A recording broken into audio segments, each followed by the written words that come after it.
Hello everybody. What I'm holding in my hand, which is kinda dirty, is 157 by 12 NS Bikes something rear hub, for which I have no bicycle to mount it on. However, what I'm going to be doing today, or at least attempting to, is I'm going to try to convert this hub from 157 by 12 to 142 by 12 and to convert it into a mini cassette rear hub, which is somewhat reminiscent to a downhill hub with those teeny tiny cassettes.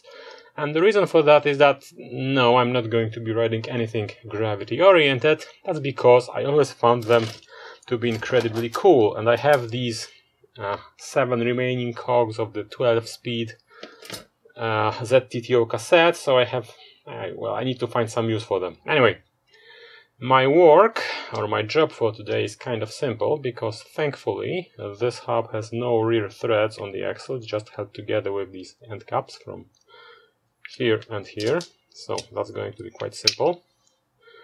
So all I need to do is shave 50 millimeters from this side of the axle, which is going to change the spacing of the hub from 157 to 142. I may even make this what to call it, this kind of thingy here, in order for the end cap to slide into place nicely. And I need to shave off 50 millimeters from this free hub body. And essentially the only difficult job for me is to make the thread for the lock ring, because obviously this is quite a weird and atypical thread, which I think it's 1.2 inch by 24 TPI, which is very atypical, and I wasn't able to find a tab that would fit in, so I need to be creative. Thankfully this is an aluminum free hub body, so I will probably be able to make a makeshift tab out of a old cassette lock ring.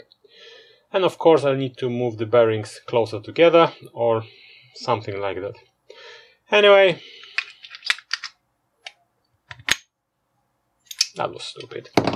And once I'm done, I'm going to strip all the paint from this body, or this hub shell, and I'm going to paint it in the metallic orange, because that's going to fit the paint scheme of my enduro bike. So, let's get on with it. See this dot? According to my preview, this is the middle of the shot, so I should be putting stuff here so you can see this.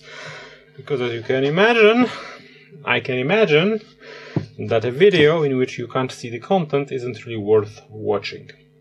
Anyway, this is the hub. Let's disassemble it entirely. This is a jar of gasoline, which is slightly used, but I'm going to throw stuff in there so it gets nice and degreased for the sake of it being clean. Where's my picker? Here it is. And for the sake of doubting that whether this is a good idea or not, I'm not going to put rubber things in there.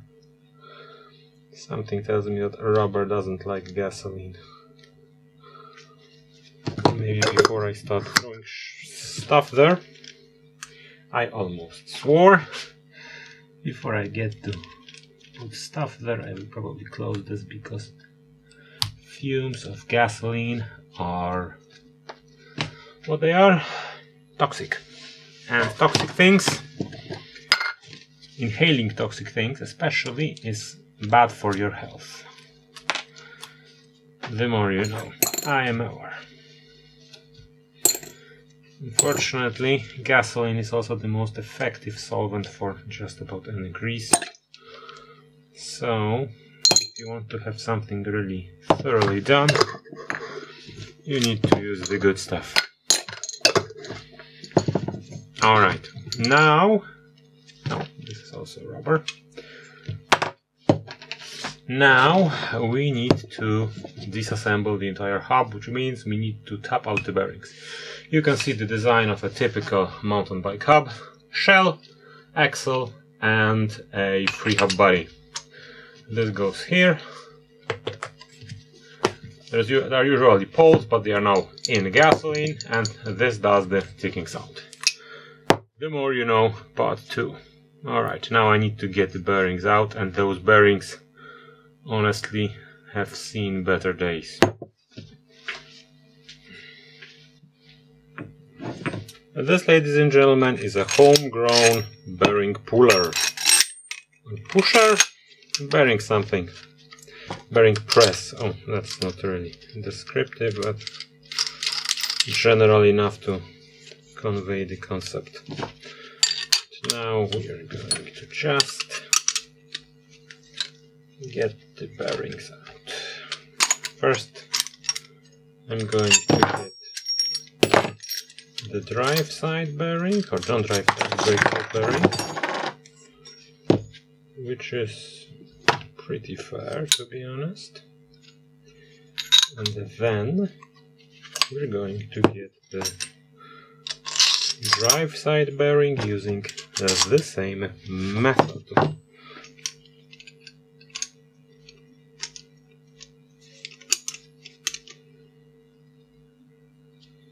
Yeah, it should work. There you go.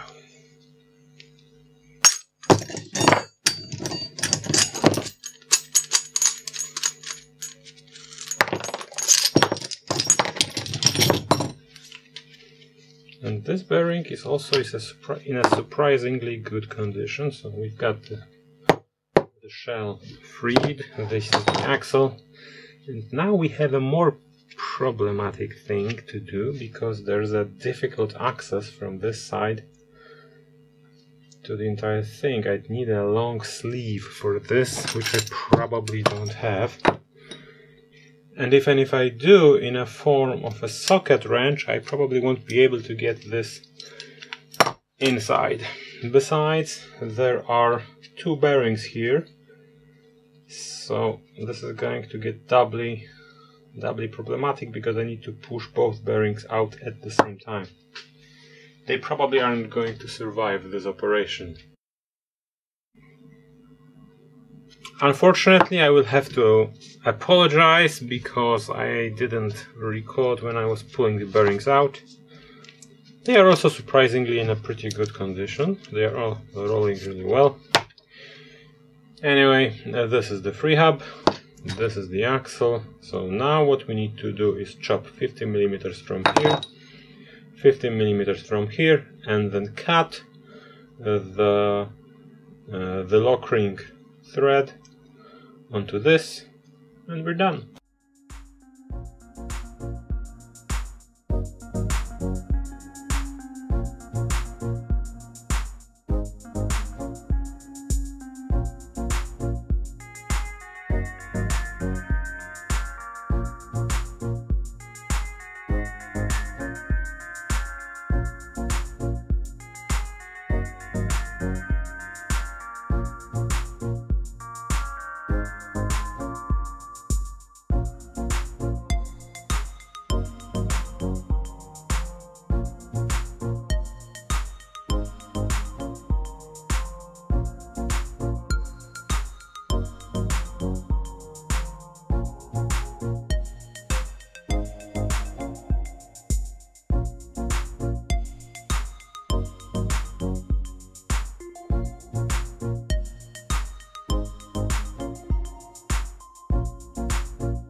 Alright, after some faffing with it, this is the end result. As you can see, or you can't see, I don't know. There you go, it's 36.8 millimeters wide, approximately 37 millimeters. Let's get with that thing.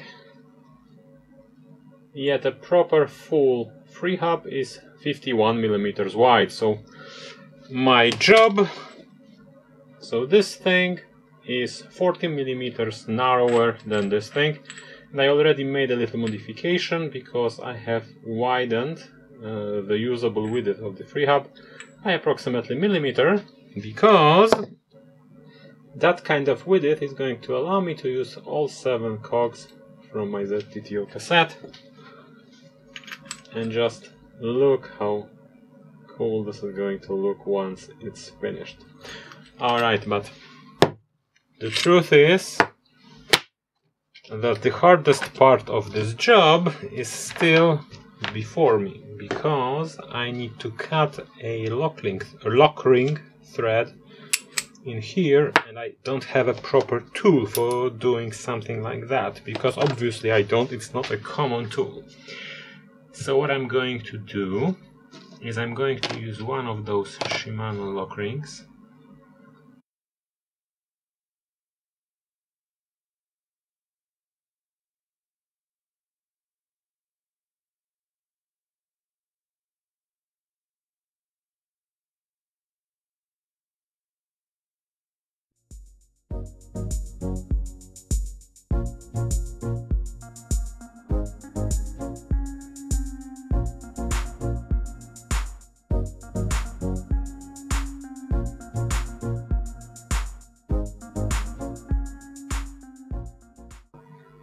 Ta-da! This is a beautiful shish kebab of hub shells. This is the one we're working on. This is the one I bought to supplement this one, because I'm obviously going to make a new wheel set. As you can see, it has been stuck on this threaded rod, and I'm going to now paint them in a variety of colors. Actually in one color, because what I'm going to do is first paint both hub shells with this primer, and then I'm going to use a matte orange as a color for the base of the hub, and then I'm going to experiment. This is a flip-flop effect, essentially this chromatic change of color between red and yellow, which I bought some time ago for a project, and unfortunately it didn't work out because the effect, as specified by the manual for using these these paints, is actually horrible. But this is essentially a clear coat with some glitter inside, and that little red hint, which I think is going to accent the matte orange really well. So essentially primer, orange as a base, and this as a clear coat, and we'll see how it goes.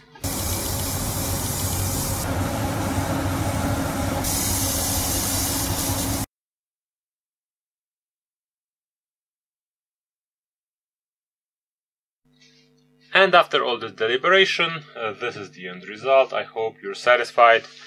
You can see it even clicks nicely, although not really loudly. Anyway, your first question ought to be, why is it not orange? You have promised me it's going to be orange. And unfortunately, you are correct. It's not orange. I know you might be deceived, but it's not. And the reason why it isn't is pretty simple. I blew the painting process. In short, what happened? I have put the primer, it was fine. I have put the orange, it was fine. And then I tried to put this overcoat of glitter. However, I used a paint that was too cold, because if you haven't noticed yet, it's November, and outside that's a kind of low temperature. It's going to be relevant in a moment. Anyway, the paint was too cold. I went too heavy with trying to compensate for this, and I totally blew the coating of the glitter.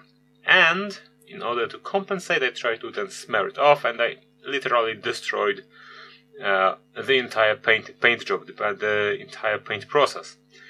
So, in a fit of rage, instead of recording something and telling something funny, haha, look at how silly I am, I just went in, stripped all the paint, polished to a degree the hubs once again, and then November came. Really, you see, the problem is that I would try to paint it once again. However, in the workshop I don't really have the space to use a paint unless I want to huff some toxic fumes, which seems rather unhealthy, and unless I want to have paint all over my stuff. Anyway, in my garage where I can paint, there's no heating, and the temperature outside is not going to rise above 5 degrees Celsius until March. And I need wheels with this hub, well, much before them. So unfortunately it's going to remain in this polished state unless roughly polished state until I'm going to be reworking the wheel, which is this going to be installed on, which I think is going to be at least 2025 or thereabouts. Unless what I'm going to do with the wheel, which is a topic for another video, is going to not work. Anyway, since this is now finished and it's ready to be laced to a wheel, let us summarize the entire process. The shortening of the axle here was actually quite straightforward. I just threw it on my lathe and in like 10 minutes or 5 minutes I was done, and I actually managed to make it really well, which is to my surprise. Anyway, it was pretty easy, 10-minute job, no real problems. Shortening the free hub here proved to be a little more problematic because, well, it's a complicated shape, and when you're going through the splines, the cutter on the lathe is going to be going in and out of material, which is a rather violent process, but it actually proved pretty straightforward as well. Maybe not as straightforward as the axle, but kind of simple really. So like in 30 minutes I was done. Now, I didn't need to reduce the size of the sleeve between the bearings here, because the bearings just go one on another and leave just enough material to make the thread for the lock ring. So, the first 2 steps, pretty easy. Now the third step, what I expected to be the most difficult part of the entire process, was indeed the most difficult part of the entire process, because cutting the thread for the lock ring was going to be difficult. First problem is that this is an atypical thread. It is 1.2 inches by 24 threads per inch. This is completely atypical. No dies for this exist, at least in the consumer space. My initial plan was to use these. These are old Shimano lock rings, which I have converted into a DIY tab or DIY die. And that was a terrible idea. I went nowhere with it. So the other solution was to turn my lathe into a thread turning machine. I never turned threads on a lathe, so I had to learn the entire process. So I bought this. This is an internal thread cutter for a lathe, 8 by 8 millimeters if you're interested. And I tried to turn something on my machine. Before I could, I needed to change the gearing on my machine. That's a technical process. I'm not going to bore you. If you want to know more, search on YouTube. It's pretty straightforward. Anyway, I needed to reconfigure the machine in order to use this thing, and I tried to turn some threads, and that was an absolute failure. I went nowhere, which made me rebuild the entire machine in order to reduce all that, well, problems with stiffness or lack thereof. Because you see, my machine is actually a toy. It's not a serious industrial machine. You can buy these for like $600 or $700, which, considering how much a turning machine, a lathe, can cost, that's like free. A good set of cutting tools will cost you $600 or thereabouts. Anyway, I needed to rebuild the machine. I needed to service it internally. I needed to remove all the play, which until then wasn't really bothering me. I needed to check everything in order to make sure that I can use this tool in its intended purpose. Essentially, the machine needed to be stiff and have no play in any of the fixturing apparatus there is. Anyway, once I was done with this, I started to exercise, and let me show you how many attempts I have made in trying to make a thread.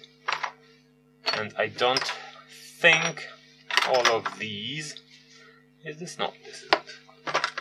All of these, this is a complete set. No, this also isn't. These are the pieces I have kept, and I don't think these are all I tried. And once again, I spent like a day trying to make this, but in the end, these 3 are the last I made, and these finally are somewhat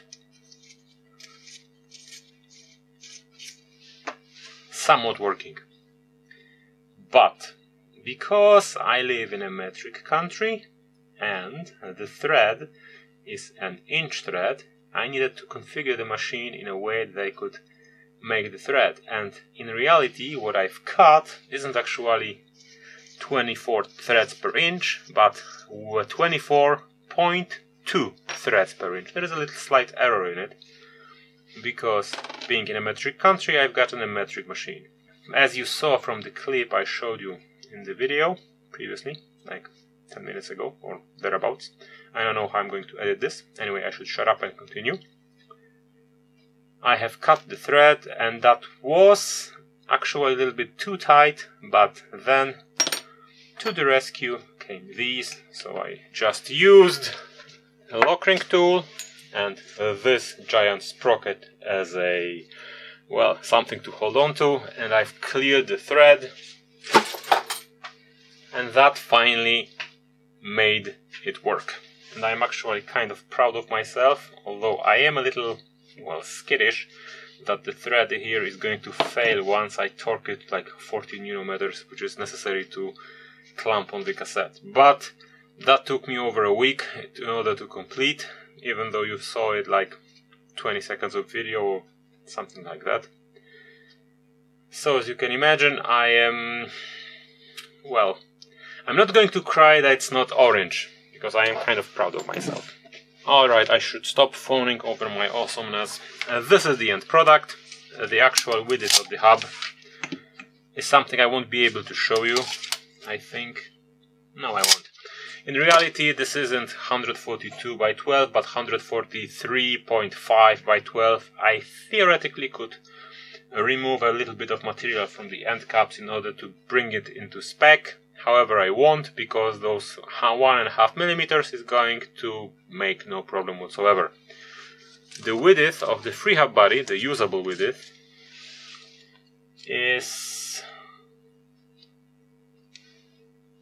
21.74 mm, which allows to install 7 cogs out of a 12-speed cassette, or 6 cogs out of 10 or a 9-speed cassette, and I presuppose 11-speed as well, but I haven't tried, so theoretically, maybe, possibly I can even use 7. I doubt. Anyway, I can get a cassette with a range of at least 1124 without issue, and if I'm going to go in a direction of trying to, well, jerry-rig something, I should be able to get as much as 11 to 34, which is, well, enough for a mountain bike, especially if you have a front derailleur. And since we are now at the end of the video, I should probably answer the question, why on earth would I want to do something like that? Apart from the obvious, because I could. First of all, I was always a fan of small cassettes on big bikes. I think it looks glorious. Not that I ride a bike in a manner that would justify having something like that, because I am a huge coward, but I'm trying. I am always trying. Anyway, I think you can't get any smaller than this. This is 1119, and I think I even may have this problem with this particular setup, but if I went anything less than this, I would certainly hit the spokes here with the chain on this cog. Second thing is that the bearings here are spaced much wider than they are on a typical rear hub, which reduces the strain on this inner bearing here, which is usually the first one to go, and reduces the strain of the free unsupported axle. I'm talking about there you go.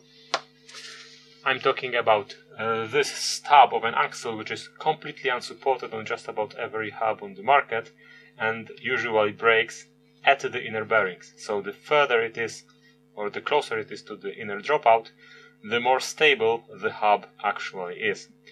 In its very essence, this isn't much different from a screw-on freewheel, which is why I call this hub setup a fabulous freewheel. As you know, if you watched all the videos on this channel, which you should, because you have nothing more interesting to do with your life. This isn't really an issue for me anymore, because I know how to compensate for this with a proper spoke selection. However, this would be an issue 10 years ago.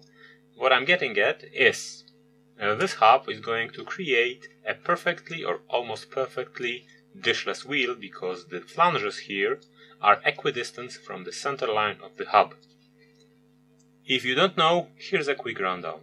On your typical rear hub, there's much more cassette on this side, which means that this flange is closer to the center line of the hub, which makes spokes exiting this flange be at a much steeper angle than spokes exiting this flange, which creates much weaker wheel unless it is compensated for using several techniques. I have presented even one on this very channel. Anyway, in my guesstimation, something like 95% of problems people have with breaking spokes on a rear wheel are caused by a wheel that has been built but the dish hasn't been compensated for in any way, shape or form. Essentially, the manufacturer is counting on you not riding your bike. The last thing, which is kind of not really important considering that I have naturally limited the size of the cassette I can get here, is that I can use every cog with every chainring I'm going to have at the front. There is not going to be a problem with the chain line. Is it relevant? Probably it's going to be relevant once I manage to get an 1132 or something similar here. For now, with the maximum of 1124, which I have confirmed, not really important, because even 2224 is kind of a high gear considering a mountain bike. I think this is everything I have to say about this particular item, which took me 3 weeks to complete or something like that. I'm kind of annoyed by the fact that it's not painted, but I don't control the weather yet, so that's not going to change anyway. And now I'm going to continue my efforts of making those wheels happen by taking these nipple shims, which I never used, so it's kind of an adventure. These nipples, these spokes, and these rims, in order to make myself a set of pretty badass 26-inch, because 26 ain't dead, 26-inch wheels. Stop sliding and creating noise. So I thank you for your undivided attention, however many of you survived this long, and I hope to see you in the next video, which is going to be about, I don't know yet, because I haven't really conceptualized anything prior to making anything. See you on the next one.